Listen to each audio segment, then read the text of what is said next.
4 PM news network में दोस्तों आपका स्वागत है। मैं हूं आपके साथ राशिद ज़हीर। केरल में 25% के करीब ईसाई लोग हैं, 20% के करीब वहां पर जो है मुस्लिम हैं, 45% हो जाते हैं और कांग्रेस वहां अच्छा काम करती है। 15 सीटें गालिबन वो लड़ती है केरल में, 13, 14, 15 सीटें वो जीत लेती है। बाकी भी अब की बार समीकरण बदलने वाले हैं। मैं ये बात क्यों कह रहा हूँ, तमिलनाडु में जब चीफ मिनिस्टर विजय ने, जो कि क्रिश्चियन है, वहाँ पर शपथ ली तो राहुल गांधी की और विजय की वो जोड़ी खाली तमिलनाडु में काम नहीं कर रही, वो हीरो है और उस रीजन का हीरो है। वो तेलुगु देशम यानी कि आंध्र प्रदेश की तरफ भी अपना रुख अपनाएगा, वो तेलंगाना में भी अपनाएगा, वो कर्नाटक में भी अपनाएगा, वो केरल में भी अपनाएगा। मतलब पूरे दक्षिण के बारे में मैंने कल एक प्रोग्राम बनाया था, लेकिन अब थोड़ा सा समझ लीजिए कि ये जो हिंदी पट्टी है, जिसके बारे में कभी पिछले कार्यकाल में जो मोदी जी का था, तो साउथ का कोई सांसद कह रहा था कि गोबर पट्टी है। मुझे भी बहुत बुरा नज़र आया, क्योंकि इस पट्टी में हम भी रहते हैं। लेकिन मुझे उसको बातों को थोड़ा सा मैंने ध्यान से देखा, बुरा ज़रूर लगा, लेकिन उसकी बातों में सच्चाई थी। गोबर पट्टी ही है। यहाँ होता यह है कि घासकदा एक आदमी आता है, गंदगी मुंह से निकालता है, हिंदू मुस्लिम करता है, कब्रिस्तान और शमशान घाट करता है, ज़ात बिरादरी की बातें करता है, मंदिर मस्जिद की बातें करता है और वो चुनाव जीत लेता है। बड़ा बड़ा पढ़ा लिखा समाज, कलकत्ता के अंदर जो उत्तरी कलकत्ता है, वो कोलकाता है, बंगाल है, वहाँ पर जो ओबीसी और एससी ने अगर बीजेपी को वोट दिया है, उससे मुझे इतना गिला नहीं है। बात है सेंट्रल कोलकाता, सेंट्रल बंगाल के अंदर जो पढ़ा लिखा समाज है, जो किताबें लिखता था, जो लेखक था, मुसन्निफ था, फिलोसफर था, मुखय्यर मतलब तखय्युल के एतबार से, ख्यालों के एतबार से वो आसमान पे पहुंचा हुआ था, वो भी धार्मिक पशु बना। तकलीफ इस बात की है, मनमोहन सिंह जब दिल्ली में हारे, मैं वहीं आऊँगा दक्षिण में, तो उन्होंने कहा कि मुझे इस हार का कोई गम नहीं है।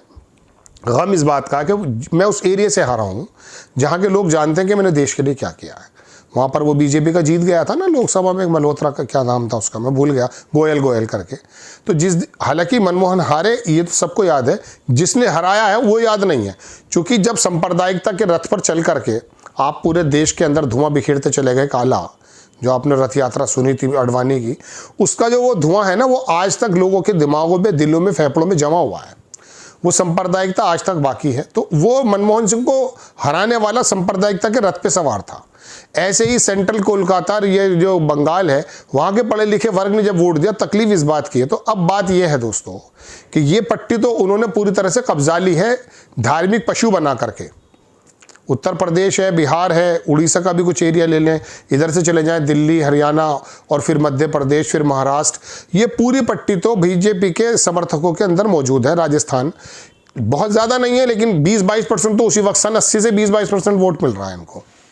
तो इसका मतलब 15-20% तो थे ना ये शुरू से ही।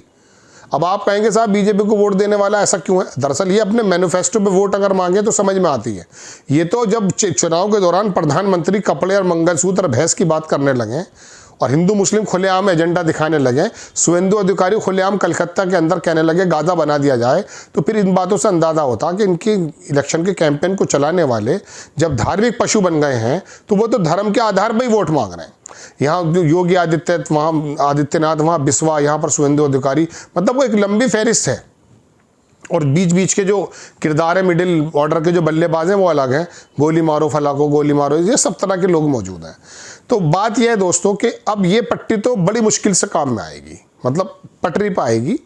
इनके तो दिमागों में दरअसल जहाँ जहाँ इन्हें मुसलमानों का, अल्पसंख्यकों का, ISI का, अलकायदा का डर दिखाएंगे, वो बेचारे चले जाएंगे। 2022 के चुनाव में अखिलेश यादव इत्तेफाक से चुनाव कैंपेन करने आए थे, तो मैंने उनसे सवाल किया ऐसे ही। मैंने कहा साहब ऐसा है, कुछ लोग आपको वोट देना चाहते हैं, चूँकि आपने अच्छी सरकार चलाई थी 12 से 17 के बीच में, लेकिन भारतीय जनता पार्टी के लोगों ने और कुछ लोगों ने बहुसंख्यक वर्ग के दिल में ये डर बैठा दिया है कि अगर आप आ गए तो आपके आने से अराजकता फैल जाएगी, बदमाशियां होने लगेंगी। गोया के अल्पसंख्यक, ये शब्द मैंने कहे नहीं थे, अल्पसंख्यक लोग जो है बदमाशी करने लगेंगे, लिहाजा घरों में महफूज का होने का तरीका यह है कि बीजेपी को, योगी आदित्यनाथ को दोबारा बुला दिया जाए। उस व्यक्ति ने मेरी उस सवाल की तारीफ भी की और उसने कहा कि यह सवाल बहुत अच्छा है, लेकिन मैं आपको बताऊं पुलिसिंग जो सबसे मजबूत की, मैं न्यूयॉर्क से 100 नंबर लेकर आया हूं, जो 112 है गालिबन। अभी मैंने ही वो उसका टाइम घटाया है और वो ला करके और मैं विश्वास दिलाता हूँ कि हमारी सरकार जब आएगी तो पुलिसिंग और भी ज़्यादा मजबूत होगी। उसके बाद वो सहारनपुर गए, मैं कई जगह देख रहा था, तो वो इस वाले सवाल को बड़ी प्रमुखता से कहने लगे थे, क्योंकि हकीकतन बहुसंख्यक वर्ग इनको वोट नहीं देना चाहता, बहुत बड़ा वर्ग, लेकिन चूंकि जब यहीं पर ही फड्डे हैं, यहीं पर बदमाशियां हैं, टीएमसी में बदमाशियां हैं, अखिलेश यादव की पार्टी में बदमाशियां हैं या मीडिया ने बता दी हैं, तो वो डर करके वोट दे देता है। विकास का तो मसला ही नहीं है। मैं अपनी बात पर आ जाता हूँ। तो दक्षिण के अंदर विजय जो है वो इस प्रकार से साधने लगे कि क्रिश्चियन मैंने आपको बताया केरल में कितने हैं, मुस्लिम कितने हैं, और अब जबान के और अपनी फिल्म इंडस्ट्री के एतबार से कर्नाटक में और आंध्र प्रदेश में और तमिलनाडु में तो बिल्कुल यहाँ पर इनकी एंट्री नहीं है। ये पूरा एरिया जो है भाजपा मुक्त आप मानकर चलिए। राहुल गांधी और विजय की जोड़ी, क्योंकि राहुल को ये पता चल गया कि हमारा जो है सर्वाइवल ये क्षेत्रीय दल अब कर नहीं पाएंगे, तो लिहाजा अखिलेश यादव जैसा मजबूत आदमी अपने पास रखो। ममता बनर्जी अपने आप थक हार के वापस आ गई हैं, पहले अलग अलग चल रही थी, और विजय जैसा सुपरस्टार उनके साथ अगर है तो वो लोगों के दिलों में है। अब उसे बदनाम करने के लिए केंद्रीय एजेंसी क्या करेंगी, बीजेपी क्या करेगी, मेनस्ट्रीम मीडिया क्या करेगी, बात अलग है, लेकिन वो आदमी अगर केजरीवाल की तरह काम करता रहा तो दिलों में घर कर जाएगा और राहुल गांधी का साथ मिलेगा। तो ऐसे में दोस्तों ये फिरका परस्त जो वर्ग नहीं है, पढ़ा लिखा वर्ग है, इसके बचने की उम्मीद है। क्रिश्चियन भी हैं, मुस्लिम भी हैं, और मैं आपको बता सकता हूं कि ये पूरे एरिया के अंदर उसने जो अलग वर्ग, जो कांग्रेस का वर्ग हुआ करता था, जो जब कह सकता हूं कि स्टेट लेवल की पार्टियां नहीं थी, वो वर्ग जो विजय के पास आया है, उम्मीदों के साथ आया है, धर्म वाली पार्टी को पसंद नहीं किया, वो वर्ग भी जो कांग्रेस का ही था वो भी कांग्रेस को इनडायरेक्ट वे में विजय के रूप में मिल जाएगा। तो आंध्र प्रदेश में जो बीजेपी के वहाँ 4 सांसद आ गए हैं, शायद वो लोग अब मेरे ख्याल से अपनी ज़मीन देखेंगे। चंद्रबाबू नायडू को भी अपनी ज़मीन हिलती हुई नजर आएगी।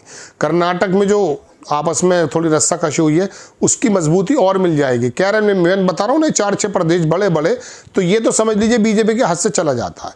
अब यहाँ पर कितनी देर में इन लोगों की गैरतें जागती हैं, इनकी आंखों से पट्टी हटती है, तो अभी लंबा समय है, क्योंकि धर्म, तांत्रिक, डॉक्टर, इस तरह के जो दिमाग को हिप्नोटाइज करने वाले लोग हैं, इनका आज भी वर्चस्व है इस पढ़े लिखे समाज में।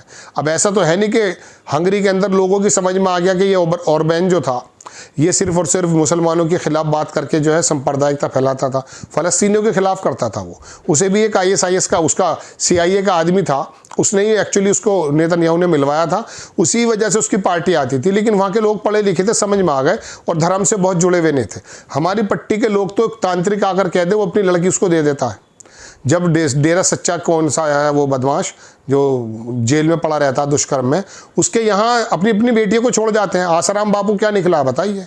इस तरह के जो लोग हैं, जब इतने पढ़े लिखे समाज के बच्चियों को, लड़कियों का शोषण कर लेते हैं, एप्स्टीन से लेके डेरा सच्चा और आसाराम, ये सब एक से हैं। ये दोहन करते हैं आपकी अकल का भी, आपके पैसे का भी, आपके बच्चों का भी, आपकी इज्जत का भी।